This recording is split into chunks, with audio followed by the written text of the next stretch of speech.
Hello there, and welcome to another episode of Electric Sheep. This is kind of a special episode, and I might re-record it where I do the narration, but for now, we're gonna let ChatGPT do the narration.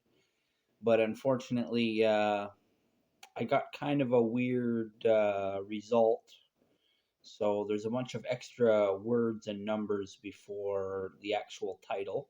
But the title is The Last Suicide. So, without any further delay, and with it in mind that there's some weirdness at the beginning, let's continue with The Last Suicide. This is a short one. ID 38291, standard. Title, The Last Suicide. There came a day when the final soul stood on the edge, not of a building, nor a bridge, but of despair itself. They had seen the same darkness that swallowed countless others before them. They had felt the same weight pressing down, whispering that it was easier not to exist. But on that day, they did not leap. They wept, they screamed, and then they chose to live. That choice, small and quiet as a trembling breath, echoed through the world like thunder. It was not heard by all, not at once.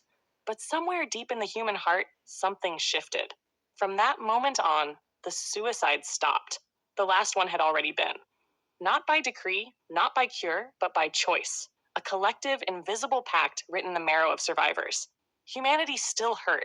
There were still tears and loneliness, and nights that seemed eternal.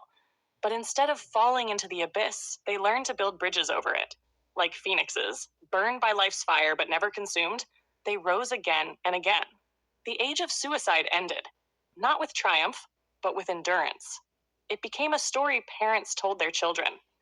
There was a time when people forgot their own worth, but we remembered. And the children would ask, why would anyone want to die?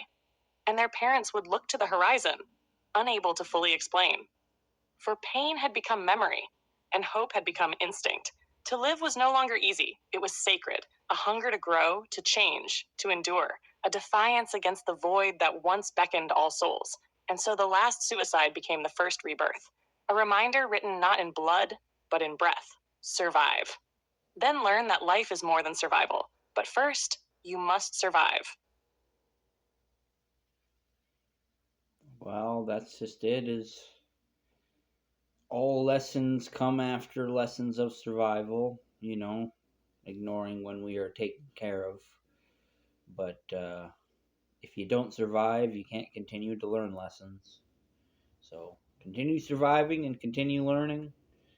Even if you feel like you continue losing, you will gain the opportunity to win if you continue, but you'll always lose your opportunities for victories if you give up. So don't give up. Or just give up for the night and try again in the morning. My name is Joseph Arthur Roszell. I want to wish you all the luck in the world, and I want you to remember that I love you and you matter. Peace out, and good luck.